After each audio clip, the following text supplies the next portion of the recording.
Hello, my name is Mitch and I draw Blood Force. And today we are wrapping up Shadowhawk week. Or one of the Shadowhawk weeks. There may be more. There's more series. But first we'll do the promo real quick. So every video I start off by saying, hello, my name is Mitch and I draw Blood Force. You probably just heard it. And in case you weren't sure, this is Blood Force. Blood Force is a comic book I'm creating. It is a celebration / send-up of 90s extreme comics. And the first issue is complete. We're just kind of in limbo while I get the funds together for publication. And if you'd like to speed up that process, what you do, you go to the link in the description that will take you to my Patreon. Subscribe there, because I need your help in order to get this thing over the finish line.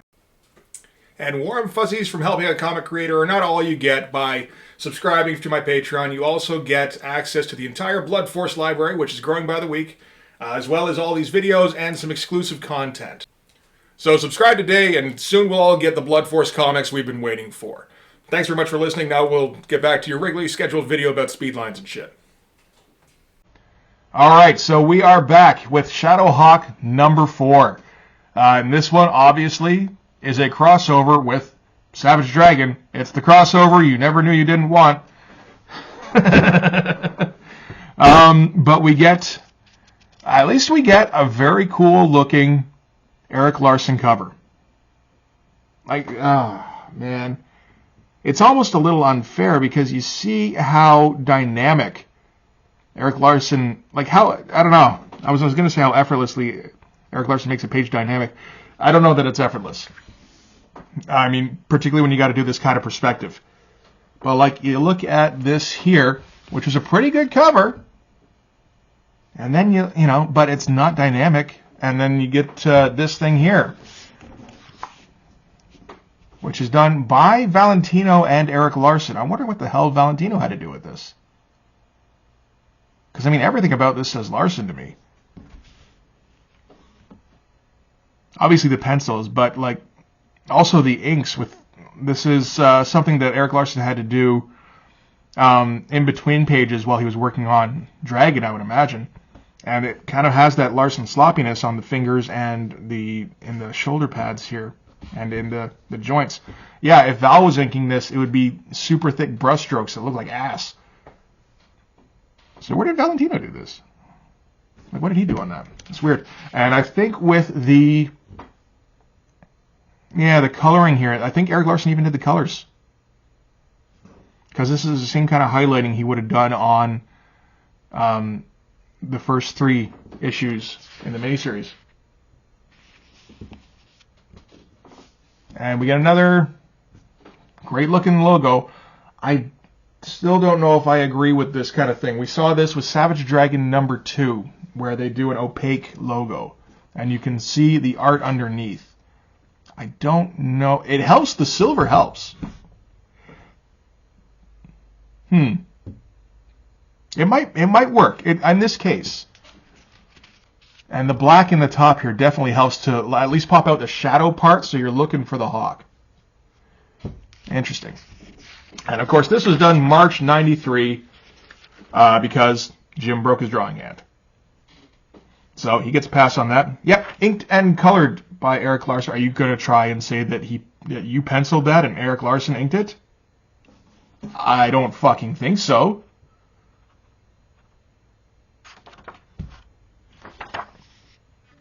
Yeah, no. Nuh-uh, sorry. What? Oh, okay. So, this is, as we said, Shadowhawk number 4. Okay. Okay, so here we go, Shadowhawk number 4. So we're starting out with Jax's partner. His name is Jerry. Okay. Who seems to know Dragon. And he's flown Dragon out here to deal with the Shadowhawk problem. And Dragon's first thing he says is, what am I supposed to do? I'm not a detective. I don't know how to like find things. So we get a lot of fencing with some dude here and Jerry and Dragon. And he's like, why am I even here? I'm not, I can't detect things. And he's like, no, but he's a super guy. And you're a super guy, so you should do a super fight. And he's like, dude, I'm just a cop. I do cop things. He's like, no, you break shit, I heard. And that seems to be the whole reason for this crossover. They brought in Dragon because Shadowhawk dresses up like a super guy. So they should have a super fight. And here we get a very packed page with, okay, so this is Reeves and Jax. Jax is going to the hospital to explain basically where he's been for all these disappearances. Turns out his butler, well, not really his butler, his mentor,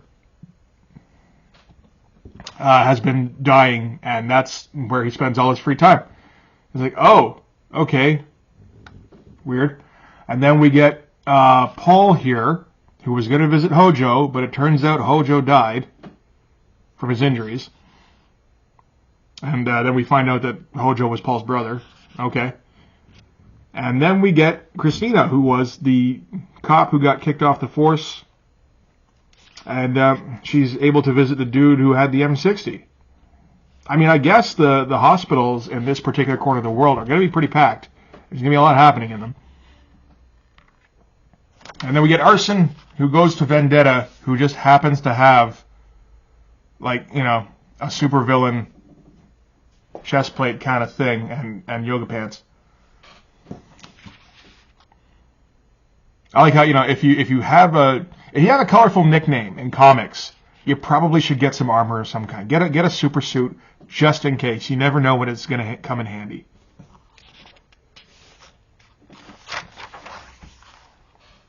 So we go to the lower levels of the Vendetta building. Okay, so maybe this kind of explains the super suit. Where it turns out that she's got a Star Trek lab.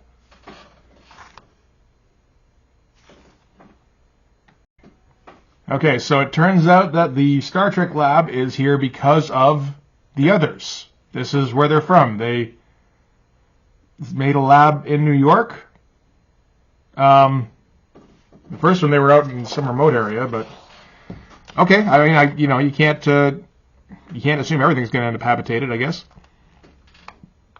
And then we see Blackjack again, and he's helping to turn the girlfriend from the crippled guy from the second issue, who was all bent on revenge and somehow got a meeting with Vendetta.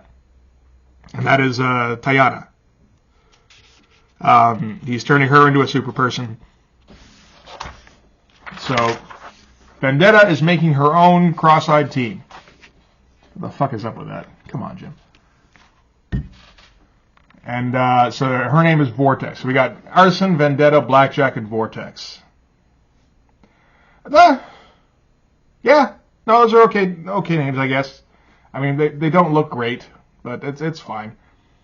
And they've all got scores to, well, these two have scores to settle with Shadowhawk. She just likes settling scores, and he, I think, maybe needs a job.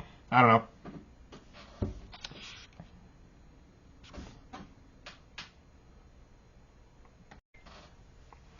All right, so now we're cutting to what's pretty much a standard page in Jim Valentino's universe, where Shadowhawk hears somebody scream, and then, you know, like the scream is cut off. So Shadowhawk is going to leap like 8 stories, like for a regular dude. You really shouldn't be able to do that, but okay. And just kind of jump in and and do a flying speedline punch. Always good. Complete with blood because he's got fucking claws on. And he's going to beat the piss out of that dude. So at least the woman can get away because the cops show up right there before he can break anybody's spine. But, you know, she can get away. And they're able to track him. So they did just kind of happen to find him. And Dragon happened to be in the right helicopter. That's a good shot. That feels pre-planned. And then we get Dragon popping down like a miniature Hulk, which is kind of his deal. Who's going to come in and just try and super fight him. He's just a regular dude under the armor, but I guess Dragon doesn't know that for sure. You know, you're in the fancy superhero armor. You gotta be Superman, or you better be able to dodge real good.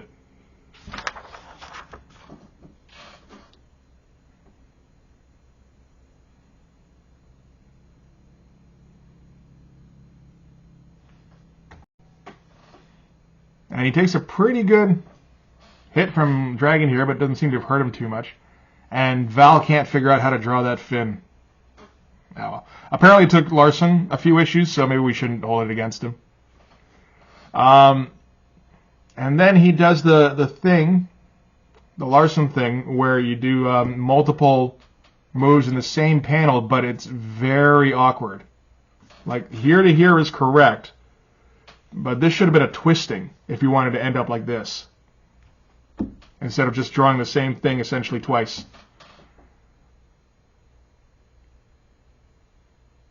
And not only that, that's not how he landed. He landed if he had gone straight down, and and then he twisted it. These movements are not good, man. Come on.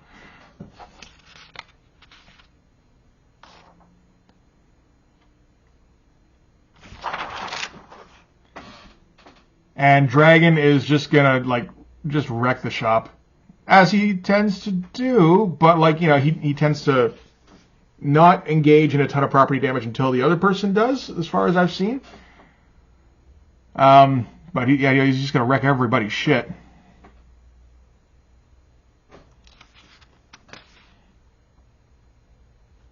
And okay. And he's going to yell at him for, paralyzing people and putting them in the hospital and making them burdens on society, even much more so, instead of maybe doing the Spider-Man thing and trying to get them arrested. I don't know. And you get Val here trying to do Eric Larson veins. I mean, they're definitely not veins. So Eric Larson figured out a way to do that where it looks cool. Val ain't there. And Vendetta asks Blackjack to help Shadowhawk. She's not going to ask one of these two because they both got a thing against Shadowhawk. And Blackjack swoops in and scoops up Dragon and kind of carries him off. And we get the Shadowhawk voiceover. Only it's not quite as cool before. It's just, you're bleeding internally. You could not have survived another blow.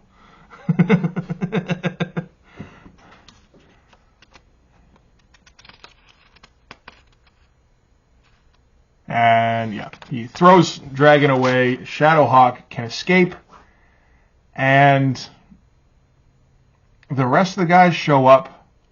The rest of this villain team show up to save Shadowhawk.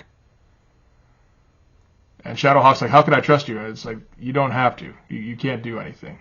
He's like, I can't move. Okay, fair enough.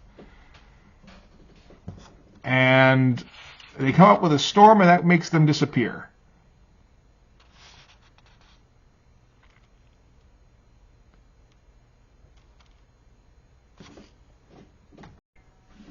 So now we're back at Vendetta's place, and she offers Shadowhawk a job.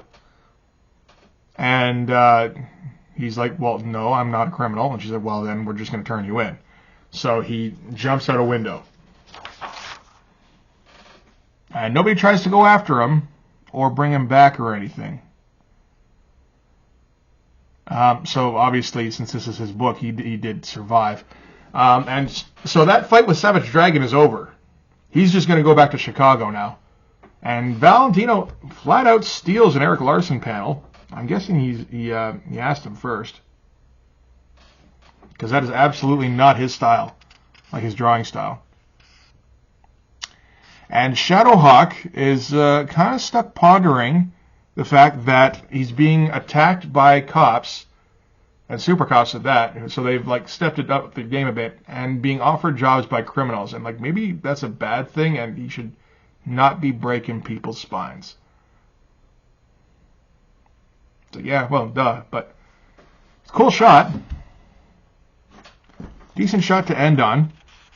Doesn't look much like Paul, but we're still not supposed to know exactly who it is, even though in the last issue we pretty much figured it was Paul. All right, and that's going to pretty much do it for Shadowhawk. Oh, I feel some extra pages back here. Do we get more of the others, or do we just... Oh my god, it's the Shadowverse. Okay. Oh boy. Okay, so I have checked. I wasn't for sure which of these actually got through. So that does happen. Oh man, look at these names. He's terrible at coming up with names. Like, he came up with some okay ones for his villain team in this one, with Vendetta, Arson, Vortex, and Blackjack. And I mean, none of those are great, but they're fine. They're all absolutely, like good solid 75% in class. These ones are pretty bad. So that's Guard with 2 Ds. That's Racket, Rebound, Clone, and Contact with a K, and Clone with a K. So yeah, that book happened for all of 4 issues with their lame-ass title. Slaughter, Database, and Cover-Up sound like G.I. Joe names. I mean, Slaughter is one, of course. That did not happen. I believe that character gets introduced in Shadowhawk Series 2. The Pact did happen for 4 issues. I've got the first one. But again, we get Slam, Firearm, Cutlass, and Blacklight. That's not the Pact. Okay, so here it is. So this is the Pact. We might hit this one day. That was what threw me off. These are the same characters. Blacklight, Cutlass, Slam, and Firearm. But that guy's name is no longer Firearm. I'm guessing because of the DC character. Because now his name is Handgun with 2 N's. Okay, so this other guy is still Blacklight.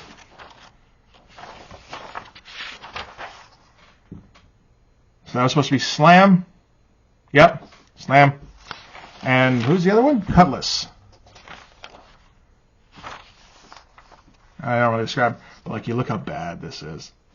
Yeah, we're going to do this one day. That's like worse than Brigade kind of bad. Rain, never happened.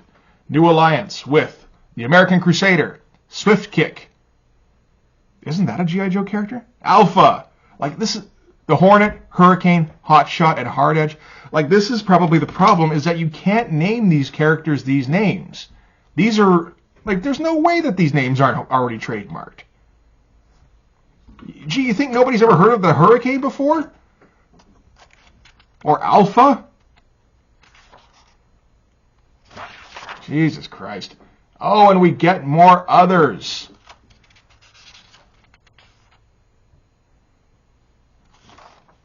This is also drawn by Chance Wolfe and co-drawn by Phil DeMoss. I wonder if Phil DeMoss has drawn these planes or the helicopters. Because, I mean, you think about what's his fucking name?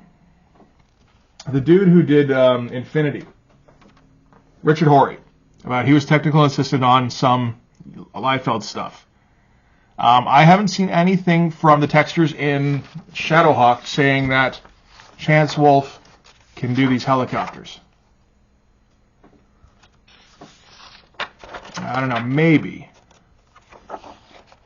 Oh wait, there was an actual helicopter here, wasn't there? Yeah, see, that doesn't look as much like anything. Hard to say. Hard to say. Maybe not.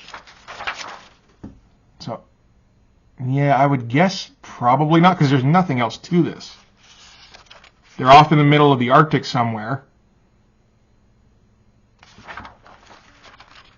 And I mean, if he's drawing the guys, then that doesn't speak too well for Chance Wolfe. It's got to be the helicopter. There's nothing else here that'd be a problem to draw. Anyway, the Out of the Shadows trade paperback with the red hollow foil cover is coming this April, only from Image. All right, so that does it for Shadowhawk Week. What's the best here? Yeah, there we go. We get some good covers here. These covers aren't bad. He should definitely just commission Eric Larson to do more covers. So yeah, there we go. Get rid of that glare. All right, so it's interesting elements, right? Like just the weird thing with the social conscience, but I don't know, making like an unreasonable character where the author realizes that he's unreasonable, or seems to. I don't know. Now I'm questioning myself, where it's like how much of that was intentional. See, look at these veins. You didn't draw those veins, Jim. Those are straight up Eric Larson veins. We've seen you try to do that. Anyway, thanks very much for watching this. This is going to do it for this one. If you like this video, please hit like, hit subscribe, and hit the notifications. Go follow me on Twitter, but more importantly, go and subscribe on Patreon, because I need your help in order to get Blood Force on the shelves. The only difference between Shadowhawk and Blood Force at this point is that Shadowhawk was successful. Let's see if we can change that with Blood Force. And I'll see you guys in the next video. Thanks again. Bye-bye.